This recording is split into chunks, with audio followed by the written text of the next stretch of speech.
ओम नमो भगवते वासुदेवाय। स्वागत है आपका हमारे चैनल व्रत कथाएं में। आज हम बात करेंगे देवशयनी एकादशी कथा के बारे में।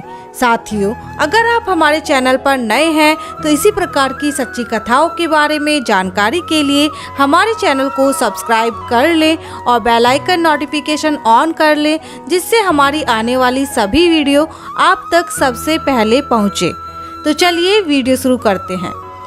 धर्मराज युधिष्ठिर बोले, हे भगवान, आषाढ़ माह की शुक्ल पक्ष की एकादशी का क्या नाम है और उस दिन कौन से देवता की पूजा होती है तथा उसकी विधि क्या है, सो विस्तार से कहिए। श्री कृष्ण भगवान बोले, हे राजन, तुमने बहुत ही सुंदर प्रश्न किया है। जगत में एकादशी से पवित्र और कोई पर्व नहीं है, इसलिए शुक्ल पक्ष की एकादशी का व्रत मैं तुमसे कहूँगा। आषाढ़ शुक्ल पक्ष की एकादशी का नाम देवशयनी है। कृष्ण भगवान बोले, हे राजन, एक समय नारद जी ने ब्रह्मा जी से यही प्रश्न पूछा था। तब ब्रह्मा जी बोले कि हे नारद, इस एकादशी का नाम पद्मा है। इसका व्रत करने से विष्णु भगवान प्रसन्न होते हैं। मैं यहाँ एक पौराणिक कथा कहता हूँ, ध्यान पूर्वक सुनो। सूर्य वंश में सत्यवादी प्रतापी मानधाता नाम का चक्रवर्ती राजा था। वह राजा धर्म से अपने पुत्र की तरह प्रजा का पालन करता था। उसे राज्य करते हुए बहुत वर्ष बीत गए। 3 वर्ष तक उनके राज्य में वर्षा नहीं हुई। इससे उनकी प्रजा भूख प्यास से पीड़ित होकर व्याकुल हो गई। अन्न के अभाव से पीड़ित होने के कारण उसके राज्य में अकाल पड़ गया। फिर प्रजा राजा के पास आकर बोली, हे राजन, मेघ रूपी विष्णु भगवान सब में व्याप्त हैं, वे ही वर्षा कराते हैं। हे राजन, अन्न के ना होने से प्रजा नष्ट हो रही है, ऐसा यत्न करिए जिससे कल्याण हो। राजा बोले, आपने सत्य कहा। मैंने बुद्धि से विचार करते हुए अपना कोई दोष नहीं देखा, तथापि मैं प्रजा के हित के लिए यत्न करूंगा। ऐसा विचार करके राजा ने कुछ सेना साथ में ले ली। ब्रह्मा जी को प्रणाम करके गहन वन में चले गए। तपस्वी मुनीश्वरों के आश्रम में विचरने लगा। राजा ने ब्रह्मा के पुत्र अंगिरा ऋषि को देखा, जिनके तेज से दिशाओं में प्रकाश हो रहा था। दूसरे ब्रह्मा की तरह मालूम होते थे। उनको देखकर मानधाता राजा प्रसन्न हुआ और सवारी से उतरकर हाथ जोड़कर चरणों में प्रणाम किया।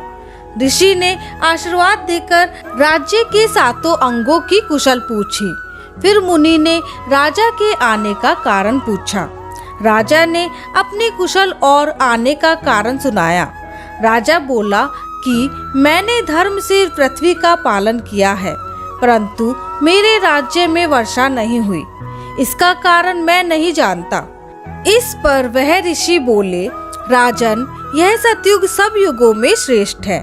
इसमें धर्म के चारों चरण सम्मिलित हैं, अर्थात इस युग में धर्म की सबसे अधिक उन्नति है। इस युग में ब्राह्मणों का तपस्या करना तथा वेद पढ़ना ही मुख्य अधिकार है, परंतु आपके राज्य में एक शूद्र इस युग में भी तपस्या कर रहा है।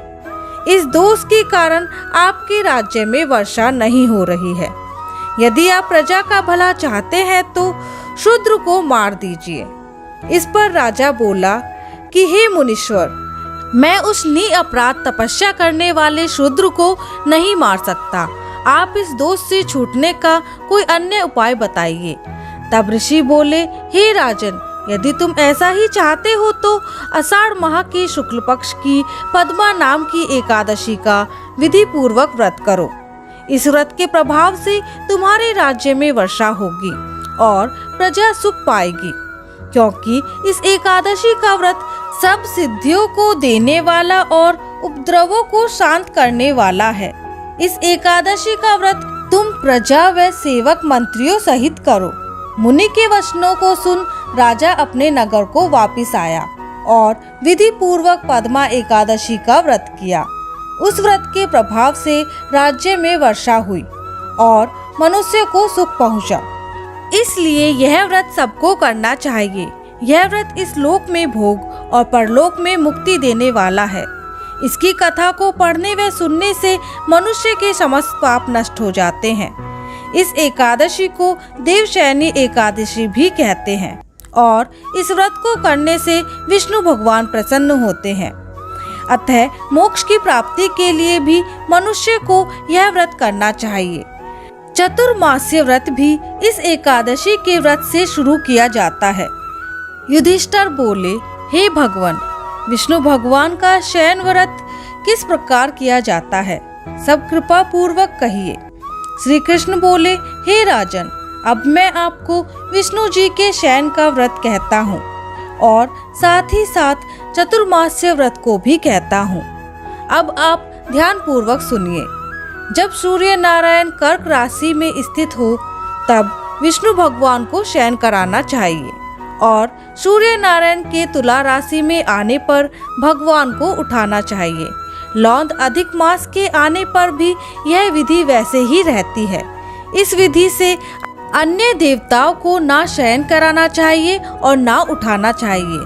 आषाढ़ माह के शुक्ल पक्ष की एकादशी का विधि पूर्वक व्रत करना व उस दिन विष्णु भगवान की प्रतिमा बनाएं और चतुर्मास्य व्रत का नियम करना चाहिए। सबसे प्रथम उस प्रतिमा को स्नान कराएं, फिर सफेद वस्त्रों को धारण कराकर तकियादार सैया पर शयन कराएं व धूप दीप नैवेद्य आदि से पूजन कराना चाहिए।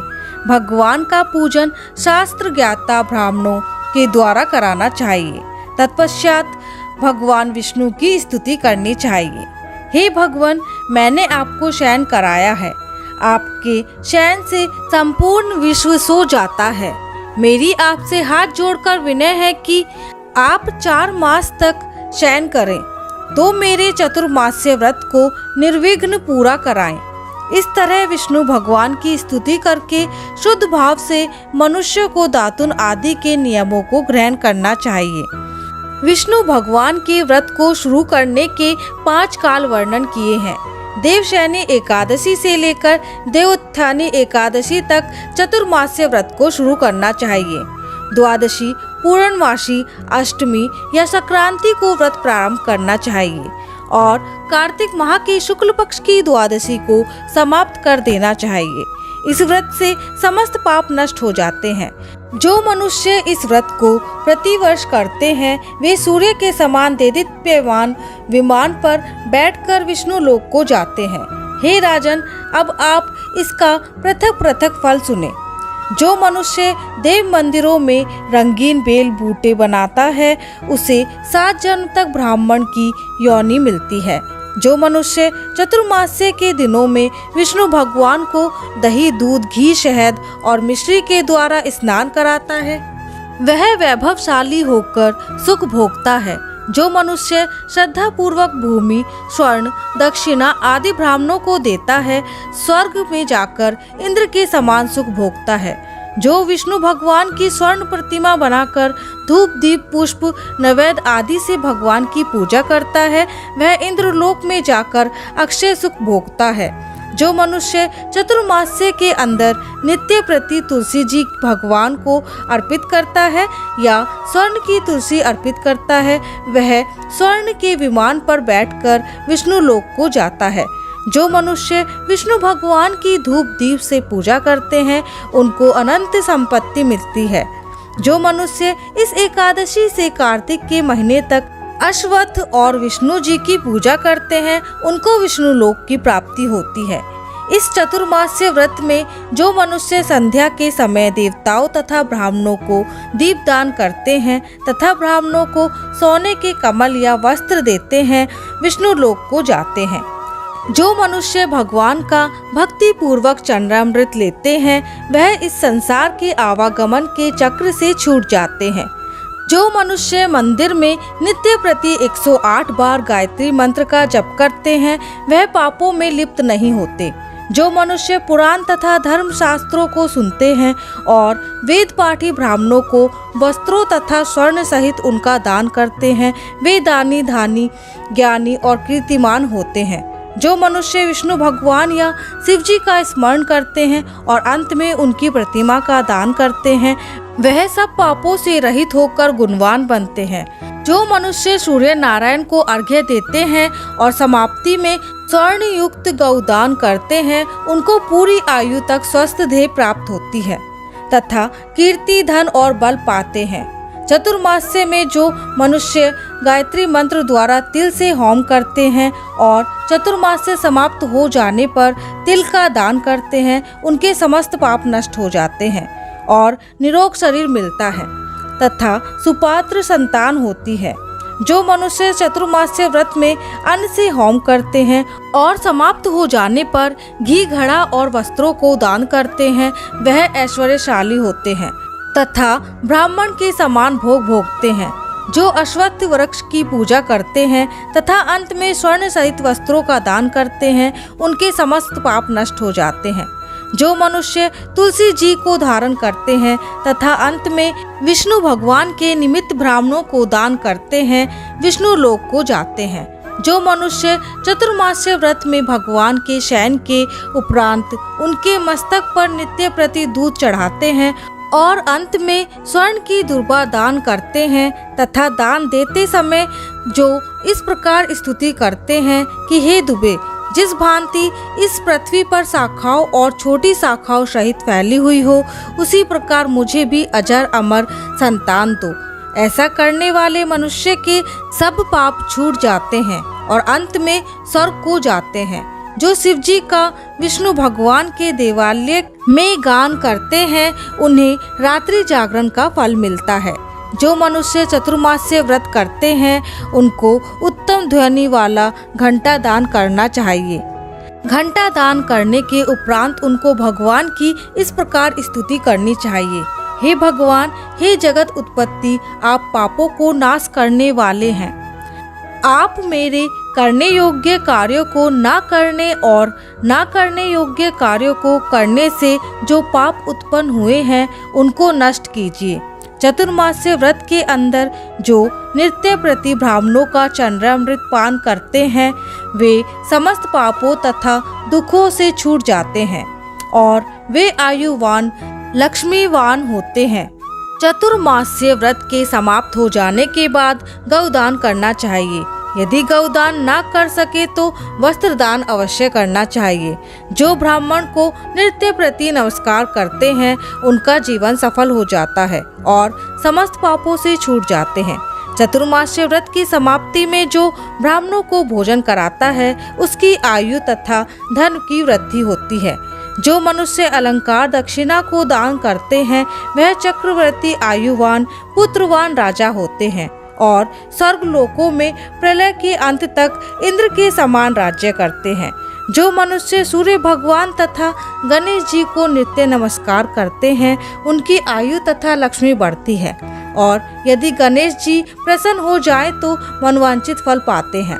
गणेश जी और सूर्य की प्रतिमा ब्राह्मण को देने से सब काम की सिद्धि होती है। जो मनुष्य दोनों ऋतुओं में महादेव जी की प्रसन्नता के लिए रूपा दान करते हैं या जो प्रतिदिन तिल और वस्त्रों के साथ तांबे का पात्र दान करते हैं, उनके यहाँ स्वस्थ, सुंदर, शिव भक्त पुत्र रत्न उत्पन्न होता है। चतुर्मास्य व्रत की समाप्ति पर चांदी पात्र या तांबा पात्र गुड़ और तिल के साथ दान करना चाहिए। जो मनुष्य विष्णु भगवान के शयन करने के उपरांत यथाशक्ति वस्त्र और तिल के साथ स्वर्ण दान करते हैं, उनके समस्त पाप नष्ट हो जाते हैं और इस लोक में भोग तथा परलोक में मोक्ष दोनों प्राप्त होते हैं। जो मनुष्य ब्राह्मणों की धूप पुष्प से पूजा करते हैं और अन्न वस्त्र दान देते हैं तथा चतुर्मास्य व्रत के समाप्त होने पर संज्ञा दान करते हैं, उनको अक्षय सुख मिलता है और कुबेर के समान धनवान होते हैं। वर्षा ऋतु में जो गोपी चंदन देते हैं, उन पर भगवान प्रसन्न होते हैं और इस लोक में भोग तथा परलोक में मुक्ति पाते हैं। चतुर्मास्य व्रत में भगवान के शयन करने पर गुड़ तथा शक्कर का दान देते हैं और व्रत के समाप्त हो जाने पर इस प्रकार उद्यापन करते हैं। 4 पल या 8 पल वाले तांबे के 8 पात्र या 48 पल का एक तांबे का पात्र लेकर उसमें शक्कर भरकर तथा वस्त्र, फल, दक्षिणा सहित ब्राह्मण को देना चाहिए। शक्कर सहित तांबे का पात्र सूर्य को प्रिय है। इससे मनुष्य के समस्त रोग नष्ट हो जाते हैं। उसके दान के प्रभाव से बलवान कीर्तिवान संतान उत्पन्न होती है, जो मनवांचित फल देने वाली है। हे कुंती पुत्र, इस चतुर्मास्य व्रत को करने वाला मनुष्य गंधर्व विद्या में निपुण हो और स्त्री को प्रिय होता है। जो मनुष्य चतुर्मास्य व्रत में ब्राह्मणों को शाक, फल आदि देते हैं और अंत में यथाशक्ति दान, दक्षिणा, वस्त्र आदि देते हैं, वह सुखी राजयोगी बनते हैं। शाक और फल से देवता प्रसन्न होते हैं, अतः उनके देने से देवता प्रसन्न होते हैं। जो मनुष्य इस व्रत में प्रतिदिन सौंठ, मिर्च, पीपर का वस्त्र और दक्षिणा के साथ दान करते हैं और व्रत के अंत में स्वर्ण की सौंठ, मिर्च आदि का दान देते हैं, वे 100 वर्ष तक जीते हैं और अंत में स्वर्ग को जाते हैं। जो मनुष्य बुद्धिमान ब्राह्मण को मोती दान करता है, वह कीर्ति को प्राप्त होता है। जो मनुष्य इस व्रत में तंबाकू का दान करते हैं, तो तंबाकू खाना छोड़ देते हैं और अंत में लाल वस्त्र ब्राह्मण को दान करते हैं, वह अगले जन्म में सौंदर्यशाली बनते हैं और निरोगी, बुद्धिमान, भाग्यवान तथा सुंदर वाणी वाले होते हैं। तंबाकू के दान से इस लोक में गंधर्व विद्या में निपुण और परलोक में स्वर्ग मिलता है। तंबाकू लक्ष्मी और मंगल प्रदान करती है। इसके दान से देवता प्रसन्न होते हैं और अंत में धन देते हैं। इस व्रत में जो मनुष्य लक्ष्मी या पार्वती को प्रसन्न करने के लिए हल्दी का दान करते हैं और अंत में चांदी के पात्र में हल्दी रखकर दान देते हैं, वे स्त्रियां अपने पति के साथ और पति अपनी स्त्री के साथ सुख भोगते हैं।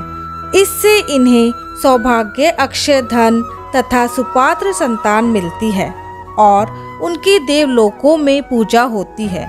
इस व्रत में जो मनुष्य शिवजी और पार्वती जी की प्रसन्नता के लिए ब्राह्मण, स्त्री, पुरुषों की पूजा करते हैं तथा दक्षिणा, वस्त्र, स्वर्ण आदि का दान करते हैं और व्रत के शुरू में शिवजी की स्वर्ण की प्रतिमा दान देते हैं, गौ और बैल का दान व ब्राह्मणों को मीठा भोजन कराते हैं, उन्हें संपत्ति और कीर्ति मिलती है और इस लोक में सुख भोग कर अंत में शिव लोक को जाते हैं। जो मनुष्य फल का दान करता है और व्रत के अंत में स्वर्ण दान देता है, उसके सब मनोरथ सिद्ध हो जाते हैं। सुपात्र संतान पैदा होती है। फल दान से इन्हें नंदन वन का सुख प्राप्त होता है। जो मनुष्य इस व्रत में पुष्प दान करते हैं, उन्हें इस लोक में सुख मिलता है और परलोक में गंधर्व पद मिलता है। इसमें वामन भगवान की प्रसन्नता के लिए ब्राह्मणों को दही युक्त भात खिलाना चाहिए। यदि यह नित्य न हो सके तो 8वें अमावस्या, पूर्णमासी और प्रत्येक रविवार या शुक्रवार को खिलाना चाहिए। इस व्रत की समाप्ति में भूमि दान न हो सके तो वस्त्र और स्वर्ण से युक्त पादुका दान करनी चाहिए। ऐसा करने से इस लोक में धन, धान्य, पुत्र तथा विष्णु भक्ति मिलती है और अंत में विष्णु लोक को जाते हैं। जो मनुष्य आभूषण से युक्त बछड़ा सहित गौ का दान करते हैं, वह इस लोक में ज्ञानी तथा किसी के सेवक नहीं बनते हैं और अंत में ब्रह्मलोक में जाकर पितरों के साथ अनंत सुख प्राप्त करते हैं। चतुर्मास्य व्रत में जो मनुष्य प्रजापत्य व्रत करते हैं और इसकी समाप्ति में गौदान करते हैं और ब्राह्मणों को भोजन कराते हैं, वह समस्त पापों से छूटकर ब्रह्मलोक को जाते हैं।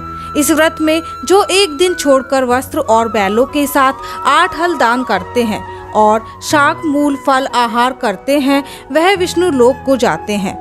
जो मनुष्य प्रियोव्रत करते हैं और अंत में दूध वाली गौ देते हैं, वह विष्णु लोक को जाते हैं। जो मनुष्य दोनों ऋतुओं में केला पत्र और पलाश के पत्रों में भोजन करते हैं तथा कांसे के पात्र और वस्त्र दान करते हैं, वे लोक में सुख पाते हैं। इस व्रत में जो पलाश पत्र पर भोजन करते हैं तथा तेल नहीं खाते हैं, उनके समस्त पाप नष्ट हो जाते हैं।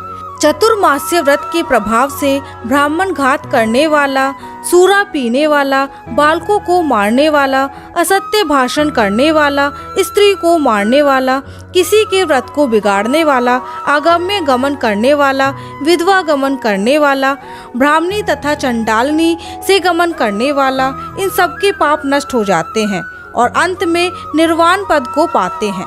चतुर्मास्य व्रत के अंत में 64 पल कांसे का पात्र तथा आभूषणों युक्त बछड़ा सहित गौ का दान करना चाहिए। जो मनुष्य भूमि को लीपकर भगवान का स्मरण करके भोजन करते हैं, उन्हें आरोग्यता तथा पुत्र की प्राप्ति होती है। वह धार्मिक तथा चक्रवर्ती राजा होते हैं। उन्हें किसी शत्रु का भय नहीं रहता और अंत में वह स्वर्ग को जाते हैं। जो मनुष्य बिना मांगे हुए आभूषणों से युक्त चंदन सहित बैल का दान करते हैं तथा उसे षड्रस युक्त भोजन कराते हैं, उन्हें विष्णु लोक प्राप्त होता है। जो मनुष्य भगवान के शयन करने पर नित्य प्रति रात्रि को जागरण करते हैं तथा अंत में ब्राह्मणों को भोजन कराते हैं, उन्हें शिवलोक की प्राप्ति होती है। चतुर्मास्य व्रत में जो मनुष्य नित्य प्रति एक समय खाकर ही रहते हैं तथा अंत में भूखे को भोजन कराते हैं, उन्हें स्वर्ग की प्राप्ति होती है। जो मनुष्य भक्ति पूर्वक भगवान की पूजा करता है, वह विष्णु लोक को जाता है। जो भगवान के शयन करने के बाद भूमि पर सोता है और उसकी शिवलोक में पूजा होती है। जो मनुष्य इस व्रत में उत्तम चावल या जौ से परिवार खाता है, वह स्वर्ग को जाता है। चतुर्मास्य व्रत में जो तेल नहीं लगाता तथा अंत में कांसे या मिट्टी के पात्र में तेल भरकर दान देता है, वह विष्णु लोक को जाता है। जो इस व्रत में शाक नहीं खाता और अंत में चांदी के पात्र को वस्त्र लपेट कर दान देता है, वह शिवलोक में जाकर ख्याति प्राप्त करता है। जो मनुष्य इस व्रत में गेहूं को त्याग कर भोजन करते हैं तथा स्वर्ण का गेहूं दान करते हैं, उन्हें अश्वमेध यज्ञ का फल प्राप्त होता है। जो मनुष्य इस व्रत में अपनी इंद्रियों का दमन करता है, उसे अश्वमेध यज्ञ का फल प्राप्त होता है।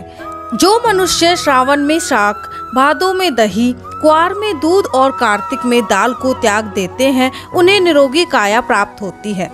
जो स्नान करके भगवान की पूजा करते हैं, वह स्वर्ग को जाते हैं। जो मनुष्य इस व्रत में मीठे, खट्टे, कड़वे पदार्थों को त्याग देता है, वह समस्त दुर्गुणों से छूटकर स्वर्ग को जाता है। जो मनुष्य भगवान को स्मरण करते हैं, उन्हें स्वर्ग की प्राप्ति होती है। इस व्रत में जो मनुष्य चंद्रायन का व्रत करते हैं, वह स्वर्ग लोक को जाते हैं।